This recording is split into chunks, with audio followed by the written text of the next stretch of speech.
Hey, Naomi, welcome to the show. As a way of getting started, tell us about yourself. Sure. So my name is Naomi, obviously. I work for a company called Juniper Networks in the UK. I've been there for just over 3 years now on the service provider side of the company. And I'm really enjoying it. I love pretty much every day of my job. Pretty much every day. Pretty much. I mean, I want to be honest. I don't love Yeah. every second of Yeah. my job, but I think 70% plus is a very healthy place to be. And I'm definitely within that remit.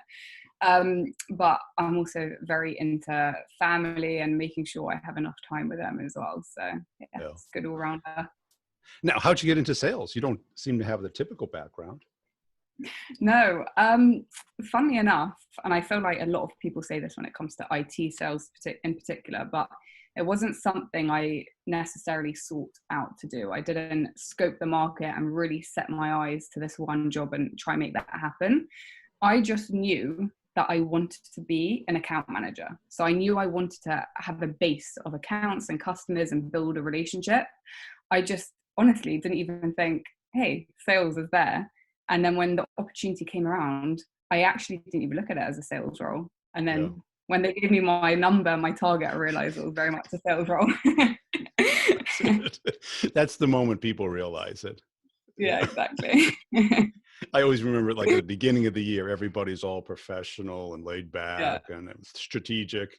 And then, March comes and everybody panics. It's like, completely, yeah. completely. And how do you like it? I love it. I mean, the amount of change that happens, not only within the industry, but the company I work for in particular, feels as if you're constantly changing your role, whether it's a different remit based on target market, a different team, a different manager. It's just so busy that if you miss a couple of days, you're probably coming back to a different dynamic. So I just love the fact it gives me the ability to constantly upskill. Yeah. And I love the flexibility. It really does feel like you have a mini business Yeah. and you are almost the puppet master of each different dynamic to get to your goal. And I'm a bit OCD, so I love that element. And I mean, that's a very technical market, because I went from selling software to start selling network gear. So Yeah, it was like 80% software, 10 or 20% hardware. But yeah, but there's a lot to it, isn't there? it's a huge amount. There's so much learning. It's impossible to know everything we sell. And I'm not sure everyone would love to hear that in the company, but there's so many different avenues and different topics to learn that you're never bored. Because if you've ever Yeah. got spare time, you've got something to do. Right. Because what people outside of technology doesn't realize is that people talk in acronyms in Oh. technology and Yeah. and fast. So Yeah. it's like a new language because you got to parse the algorithm, hash it Mm-hmm. in your mind. What does that mean? Is it something I know or something I Completely. don't know? Completely. I think in the beginning, what I used to do is I'll be on a call, or a face-to-face is harder because you're obviously face-to-face, and I'd quickly write down all the acronyms, search it, get a quick Google understanding what it means, and then comment. But then it becomes second nature, and you realize you're using acronyms in places you probably shouldn't be because people don't know what it means. Right. It is the industry, and you can't avoid it. And what's the hardest part of your job? Oh, it's a good question. I think the hardest part is when you feel like you're doing everything right, but the results either aren't there or they're not there quick enough.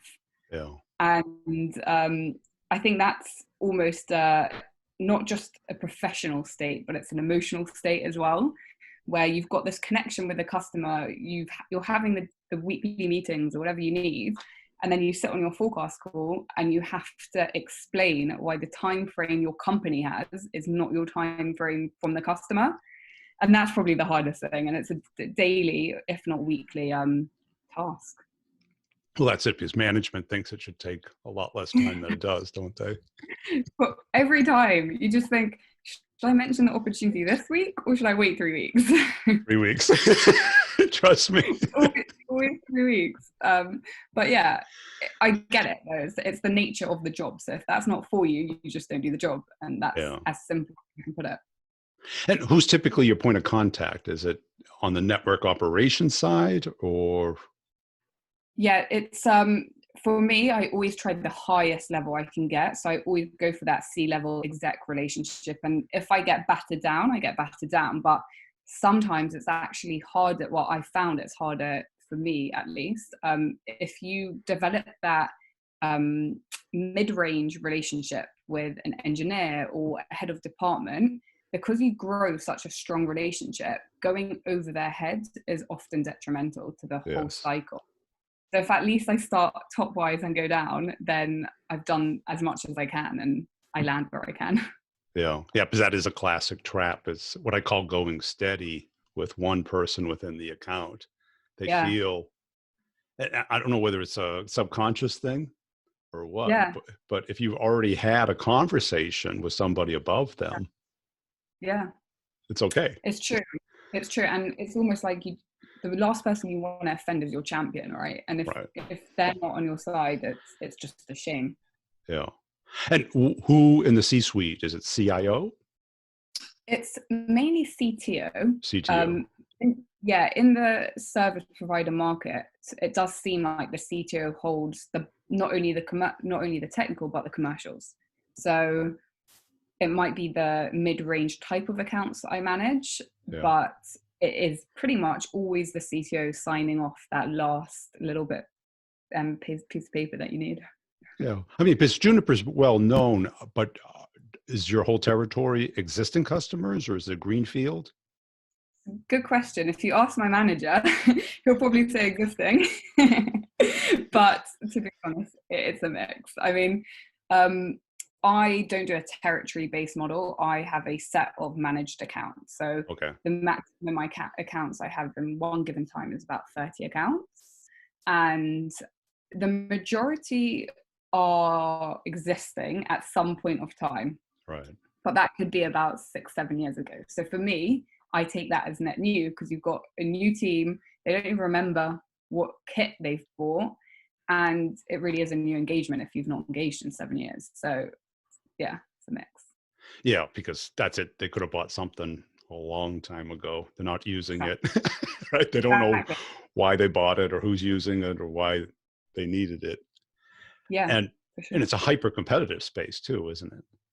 It is super competitive. I mean, I actually think it's done great things for my own ability to not get offended and my ability to just almost have a blocker when certain industry names are mentioned, because I'm never going to have a customer call where they are 100% just buying us ever. So it's just second nature. And once you get in that zone of accepting the fact Juniper's not the answer to absolutely everything that a customer is looking for, then it becomes a lot more of a trusted advisor type of relationship rather than I'm pushing everything to you. And how do you differentiate yourself, as a rep? Because you're probably not, a network PhD, right? No. Yes. So another good question. Each account manager at Juniper and most of our competitors are aligned with the systems engineer. So funnily enough, even though we're customer facing and that's our job, one of the biggest things and most important things for me when we were aligned was that relationship internally. So I wanted myself and the engineer to be so close that we can pick up on each other's, downfalls and what's our strengths and dig in that way. And I think really, without sounding too not modest, that really is something that we've been leaning on for the past year and a half, developing that co-relationship with the customer where the calls aren't just problems and they're proactive calls, and it's looking to the future rather than, what ticket do you have open now and how can we solve it? So I think that is the main thing, always looking future-wise, never just what are they trying to solve right this second. Yeah. And how do you stay out of kind of that commodity trap? because when people are buying, they always want to treat the product like a commodity. But, Yeah. I right. mean, yeah, I get what you mean. Industry wise, but specifically the shift at Juniper in the last, I would say, year for sure, is moving from this, what does the technology do, to the business outcome side, Yeah. and really understanding that in the vertical market rather than just what we do, I think has been the most beneficial thing. So being able to show and display TCO costs rather than saying, oh, speeds and feeds here are going to tick your checkbox there.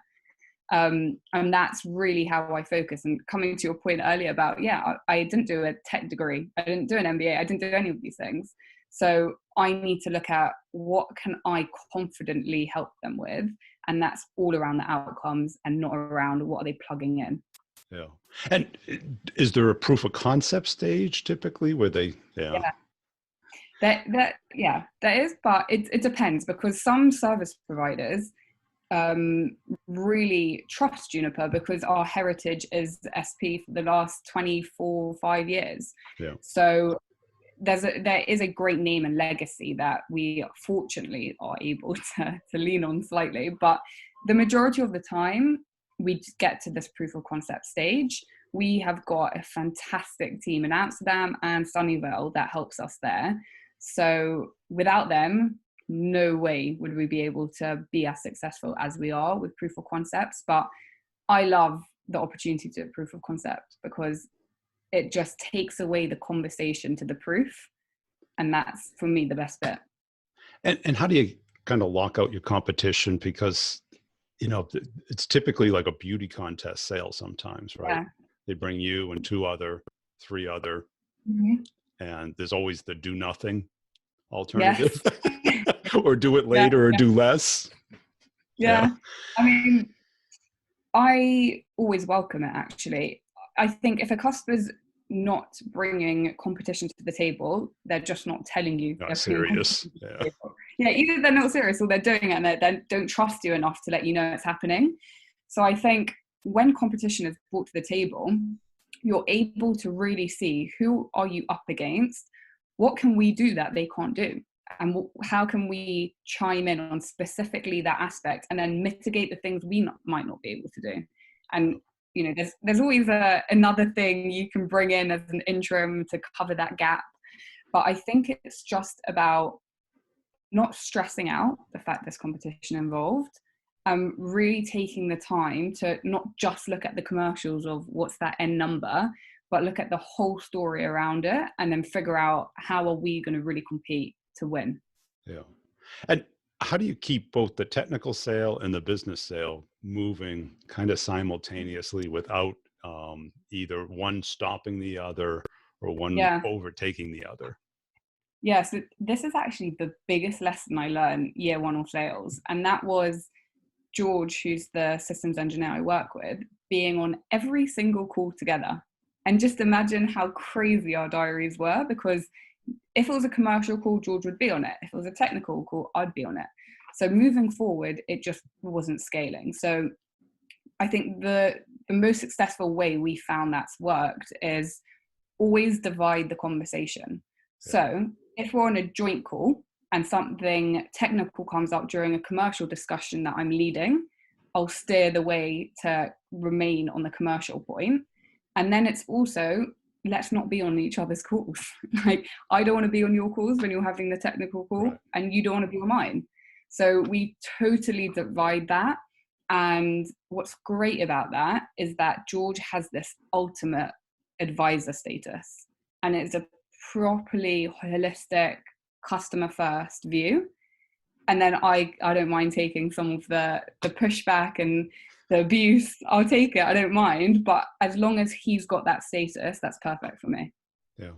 And how do you differentiate from a business standpoint? Because let's say you marginally win the technical win, the beauty contest, but you're more expensive, or the terms are different or less attractive.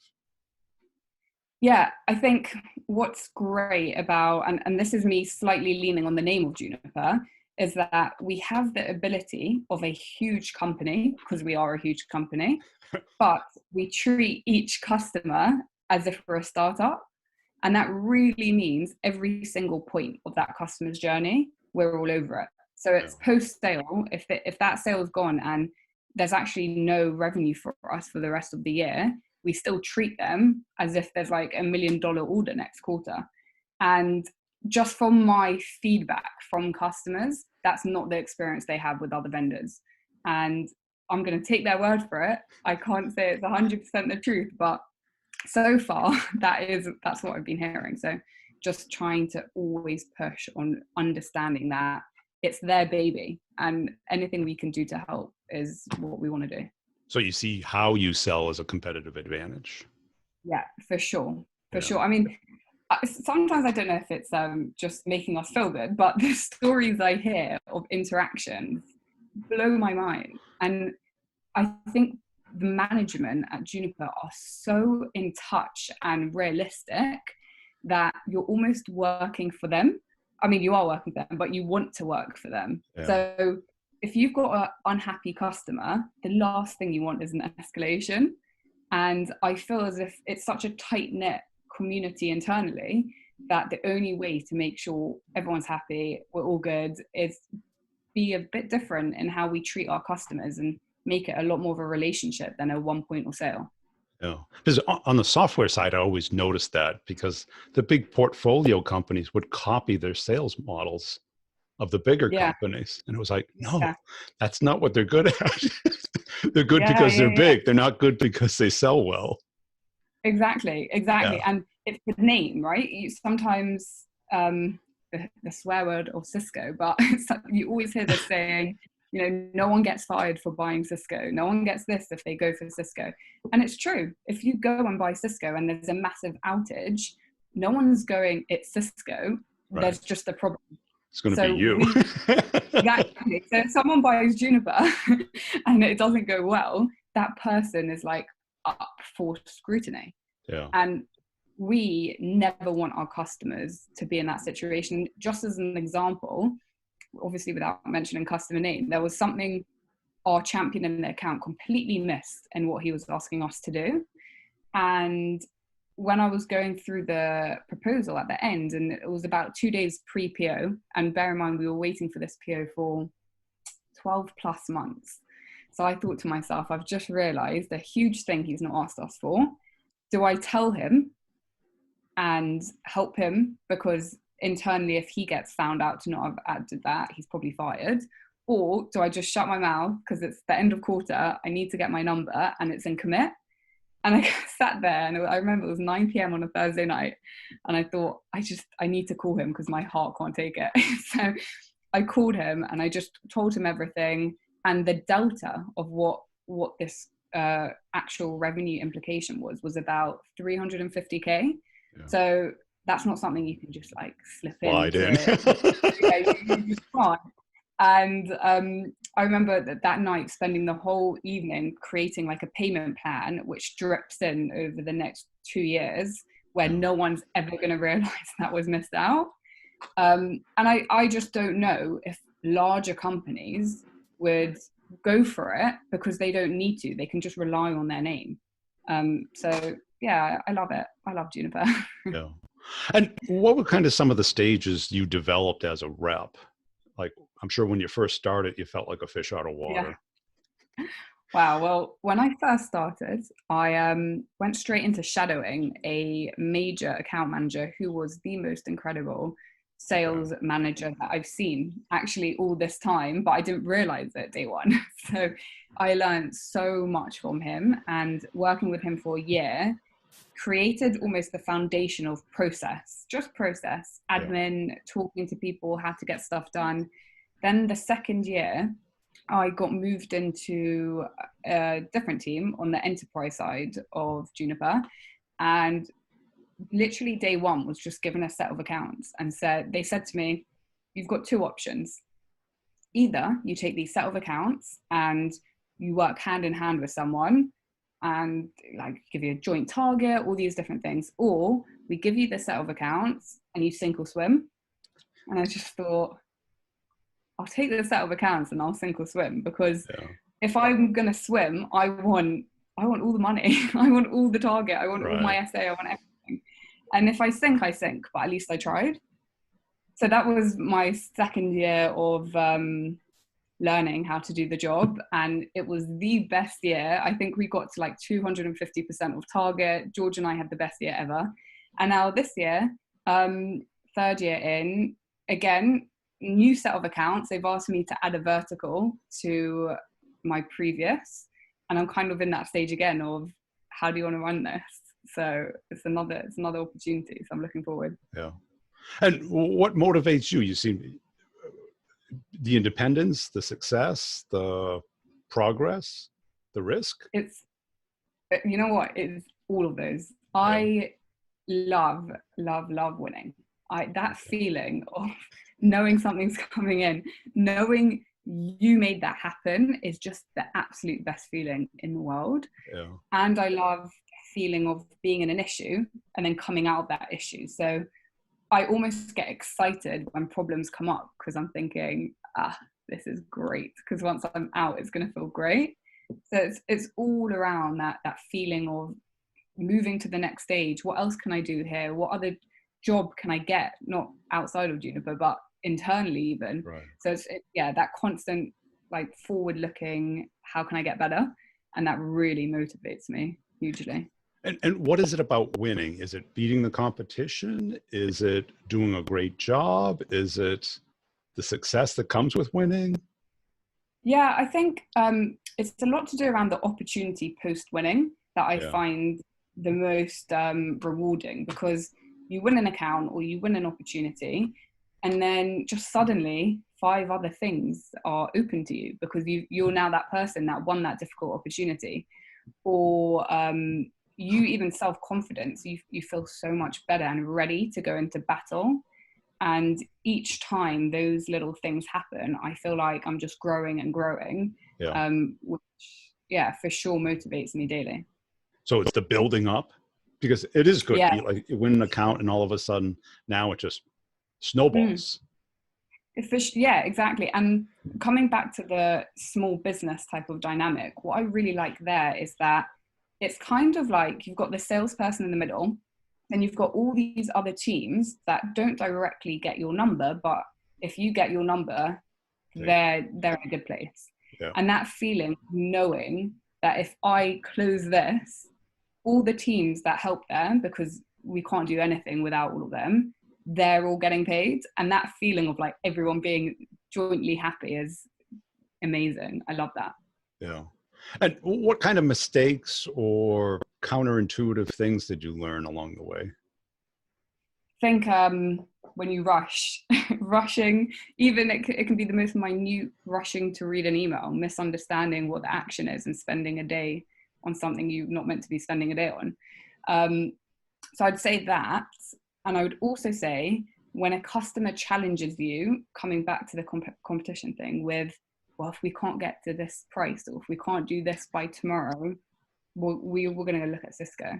That used to scare me so much, because I didn't want to be the person to sit on that forecast call and go, we lost this to Cisco, because I wasn't able to turn something around. So it's learning that when that comes up, don't rush.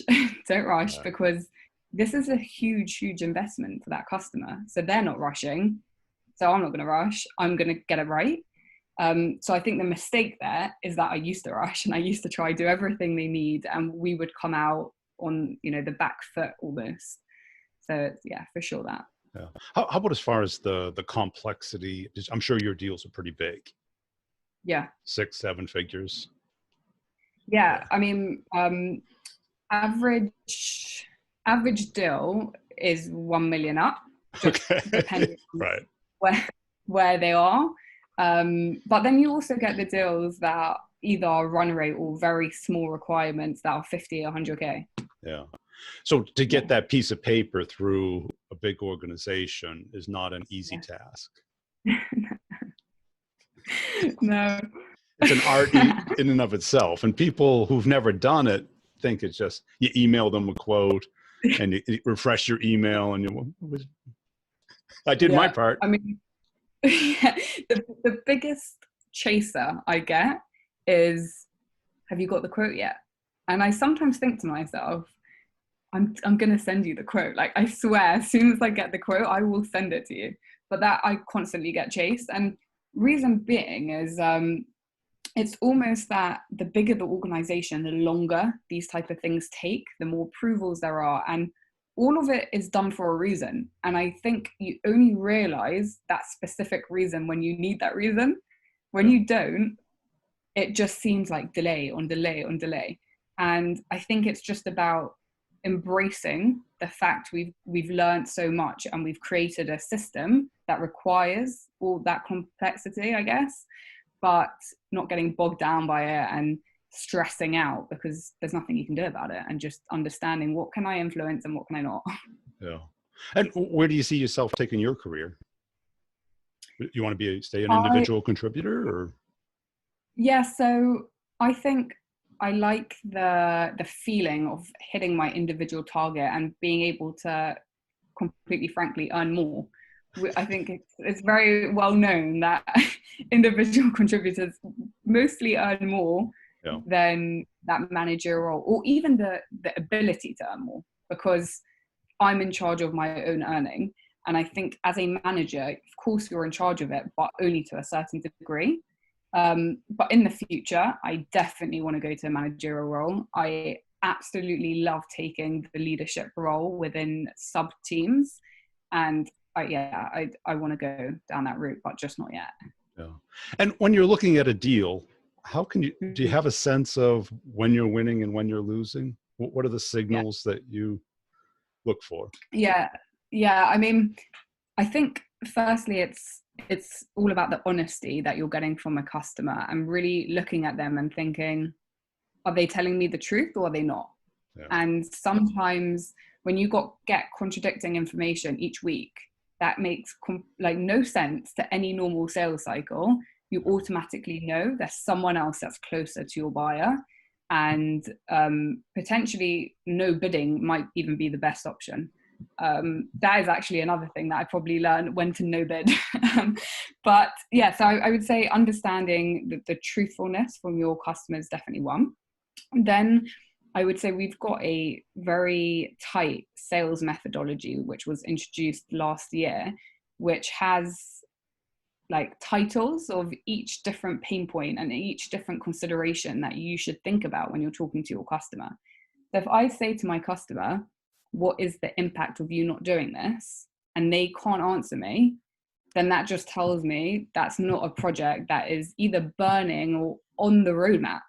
Yeah. Because there's no need, there's no compelling event. So if my customer can't tell me 2 or 3 reasons they really need to do this, I would take that as a sign of they might not really need to do this.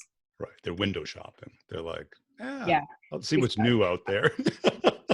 Definitely. I mean, and you know what? I don't blame them. In that career, you need to know what the market's doing. So if you can catch and latch on to an account manager in SE who's going to constantly resource research methods for you, then why not? But yeah, when you've got a number, you've got to look out for these things and understand where you're wasting resource.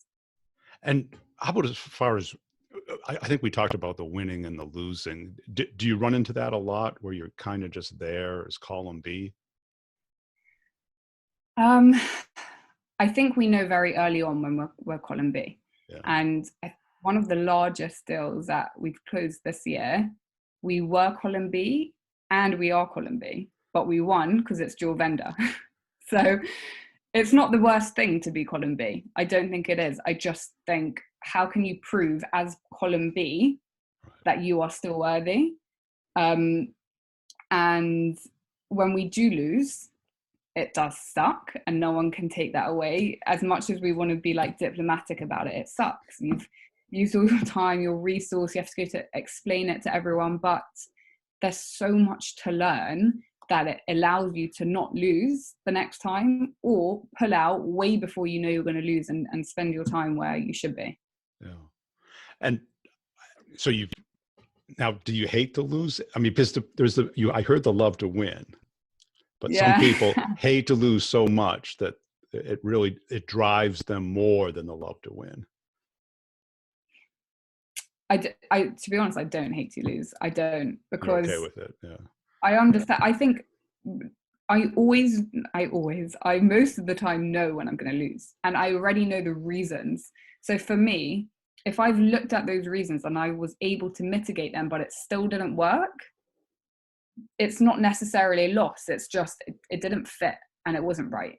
And when you ultimately lose, blindsided, you get an email saying you're out, that's when I'd worry. I haven't got one of those, but the day I get one of those, that's when I'll be really, really annoyed. Yeah. And are people professional enough to let you know, or did they just ghost you? Good question. I think, no, I haven't had anyone ghost. I haven't had that situation of, I need to know an update of if we won or lost, because usually the complexity of the deal is you're either talking every day, right, or they need you for something. So right.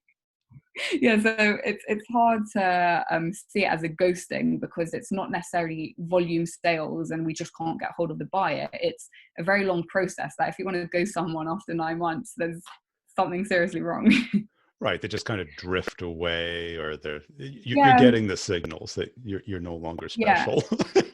Yeah, definitely. I mean, what I try to do is, with every like complex project I have, is have a weekly catch up with the customer in the diary, where the agenda item in the invite is update on project, and there's no fluffing around it, and it will literally be, what is the update? And if there's ever a time I don't get that update, alarm bells are screaming. Yes, So that's smart. Yeah, cool. Great. It's much better. Hey, it's been a fun conversation. Where can people go to follow you and connect with you? LinkedIn is probably best. I should have put my LinkedIn background, actually, which has a barcode. But yeah, LinkedIn, I'm available. Reach out. I love seeing different articles and stories. So yeah, it would be great.